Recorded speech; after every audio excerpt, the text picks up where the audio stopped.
ಮನುಷ್ಯ ಮಾತ್ರನು ನನ್ನ ಮಾಲಿಗೆಯ ಸುಗಂಧ ಪುಷ್ಪವನ್ನು ಬಯಸಿದ ಕಾರಣ ಕೆಲ್ಲು ರೇಷನ ಪಟ್ಟಣಕ್ಕೆ ಹೋಗಬೇಕು. ನಾನು ಹೋಗುವ ದಾರಿಯಲ್ಲಿ ನಿನ್ನ ಉದ್ದವಾದ ಮಾಲವನ್ನು ಹಟ್ಟಿಟ್ಟುಕೊಂಡು ಕುಳಿತರೆ ಯಾರು ಕಳುವರು ಅನಚರ ದಾರಿಯನ್ನು ಬಿಡುತ್ತೀವ್ರ.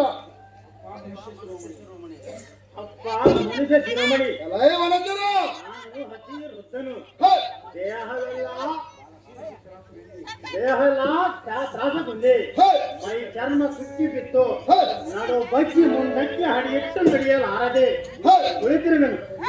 ಇದು ಅಲ್ಲದೆ ಅಲ್ಲಗಳೆಲ್ಲ ಬಿಟ್ಟು ಹೋಗಿವೆ, ಕಣ್ಣುಗಳೆಲ್ಲ ಕಾಣಿಸುವುದಿಲ್ಲ. ಎಂತ ವೃತ್ತನ ವ್ಯವಸ್ಥೆಯಲ್ಲಿ ನಾನು ಹೀಗಿರುವುದು ನೋಡು ಈ ವೃತ್ತನ ಕರ್ಮ.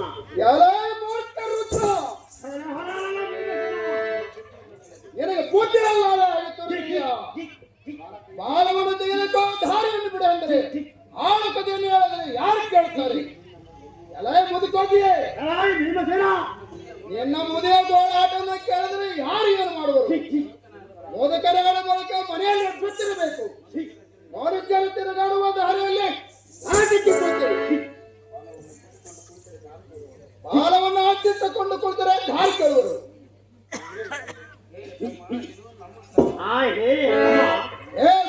ಇದು ನಮ್ಮ ಕರ್ಮ.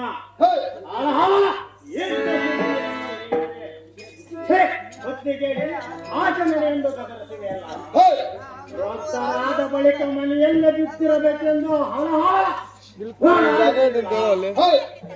ಆಡವೆಯ ಗಿಡ ಮರಗಳ ಹಣ್ಣು ಕಾಯಿಗಳನ್ನು ತಿಂದು ಗಿಡಗೋಳು ಜೀವಿಸುವ ನನ್ನಂತ ಬಡವನಿಗೆ ಮನೆಯಲ್ಲಿದೆಯೋ ನಮ್ಮ ದೇಶಗಳ ಗೊಡವೆ ನಿನಗೆ ಯಾಕೆ ಬೇಕು?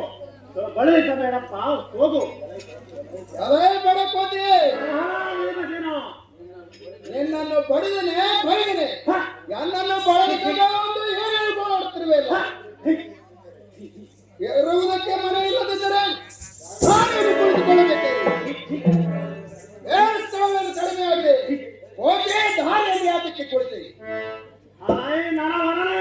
ಎಲ್ಲ ಮೂರ್ಖರುತ್ತ ಹೇಳುವಾರು ದಾರಿಯಲ್ಲಿ ಬಿಟ್ಟ ನಿಷ್ಕರಣೆ. ದಾರಿ ಬಿಟ್ಟು ಹೋಗುವುದಕ್ಕೆ ನನಗೆ ಸಂಕಟವೇ, ಇಲ್ಲಿ ಕುಳಿತುಕೊಳ್ಳುವುದಕ್ಕೆ ನನಗೆ ಸಂಕಟವೇ. ನಮ್ಮಂತ ವೃತ್ತರನ್ನು ಗೋಳಾಡಿಸುವುದ ತರವಲ್ಲ, ಇದು ಮತಿವಂತನ ಮಾತಲ್ಲ. ಬಾಂಡ ಹೇಳುತ್ತೇನೆ ಕೇಳುವಂತವನಾಗು. ಅದೇನು ಮಾಡಿ ಹೇಳುವಂತ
ನನ್ನ ಬಾಲವೇ ನನಗೆ ಭಾರವಾಗಿದೆ.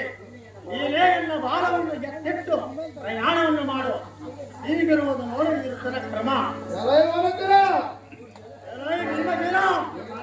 ನಿನ್ನ ಮಾತಿಗೆ ಒಪ್ಪಿದೆ ಎನ್ನಂತ ಬಾಲವನಿಗೆ ಸಹಾಯ ಮಾಡುವುದರಲ್ಲಿ ತಪ್ಪೇನಿದೆ.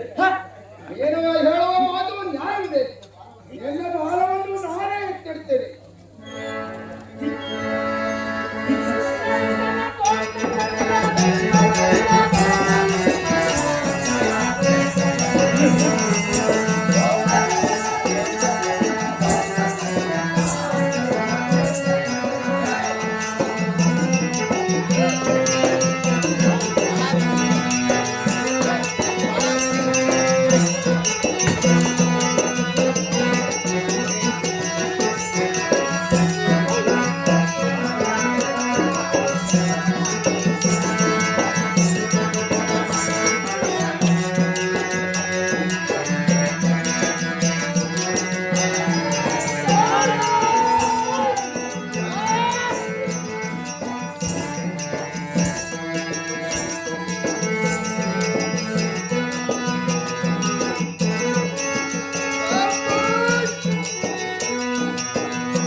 ಮಾಡಿ ಒತ್ತುಕೊಂಡು ಹೋಗಬಂದೆ.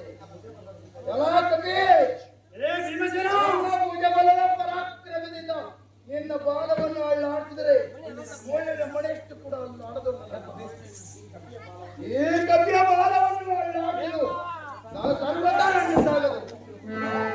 ಈ ಒಂದು ಕವಿಯ ಬಾಲವೇ ಪರಾಕ್ರಮದಿಂದಲೇ ಸಿಗುತ್ತದೆ. ಈ ಕವಿಯ ಬಾಲವೇ ನಾವು ಕಾರ್ಯಕ್ಕೆ ಬಿಟ್ಟು ಆಯ್ತಲ್ಲ. ಈಗ ನಾನು ಹಿಂದಕ್ಕೆ ಹೋದರೆ ಸುಗಂಧ ಪುಷ್ಪವನ್ನು ತರಲಿಲ್ಲವೆಂದು ದ್ರೌಪದಿಯು ಬೇಸರಪಟ್ಟಳು. ಇದಕ್ಕೇನು ಮಾಡಲಿ ಸಾರಥಿ, ಮುಂದೇನು ನನ್ನ ಗತಿ?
ನಿಂಬೆಣ್ಣು ಕೊಡ ಕೈಯಾಗ ಆ ಹೇ ಏ ಭೀಮಸೇನ ಯಾವುದಾರೆಂದರೆ ಅದೇನು ಅತ್ಯುತ್ತರಾದ ಹಸ್ತಿನಾವತಿಯ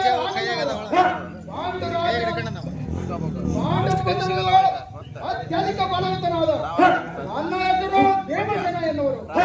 ಏ ಸ್ವಾಮಿ, ಆ ಹೇ ದೇವ ಯಾವುದಾರು ವಾನರ ರೂಪಂ ಧರಿಸಿದ ನಾರಾಯಣನು ಅಥವಾ ನಾಗಭೂಷಣನು ಎಲ್ಲವೇ ನನ್ನ ಗರ್ಭವನ್ನು ಬಗೆದ ನರಸಿಂಹನು ಸಲ್ಲಿದಿಂದ ಹೇಳಬೇಕಯ್ಯ ಅವನತರ ರೂಪ ಎನಕ ಆಯ್ತು. ಅಪ್ಪ ಪಾಂಡಪುತ್ರ ಏ ಸ್ವಾಮಿ, ನಾನು ದಾರಂದರೆ ಜಯತ್ರಾಯುಗದಲ್ಲಿ ವಾಯುವಿನಿಂದ ಅಂಜನಾದೇವಿ ಗರ್ಭದಿಂದ ಜನಿಸಿದ ಸುಗ್ರೀವನ ಸೋದರನೇನು ಶ್ರೀರಾಮಚಂದ್ರ ದೂತನು. ನನ್ನ ಹೆಸರು ಮಾರುತಿ ಹನುಮಂತ ವೀರಾಂಜನೇಯ ಕರೆಯುವರು. ಶಾಬಾಷ್! ಆ ಹೇ ಹನುಮಂತ, ಹೇ ಭೀಮಸೇನ ಏನು ಬಹು ಬಲವಂತ. ಏ ಹನುಮಂತ, ಏ ಭೀಮಸೇನ ಎಲ್ಲಿಯ ತನಕ ಪಾಂಡುರಾಜನೇ ಒಬ್ಬನೇ ತಂದೆ ಎಂದು ತಿಳಿದಿದ್ದರು, ಈಗ ಇಬ್ಬರು ತಂದೆಯಾದರೆ. ಏ ಹನುಮಂತ, ಏ ಭೀಮಸೇನ ಧರ್ಮರಾಜನು ಒಬ್ಬನೇ ಅಣ್ಣನೆಂದು ತಿಳಿದಿದ್ದರು, ಈಗ ಇಬ್ಬರು ಅಣ್ಣಂದಿರಾದರೆ ನನಗೆ ಬಹಳ ಸಂತೋಷವಾಯಿತು.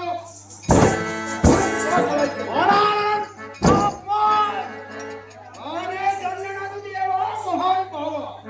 ಹೇ ಭೀಮಸೇನ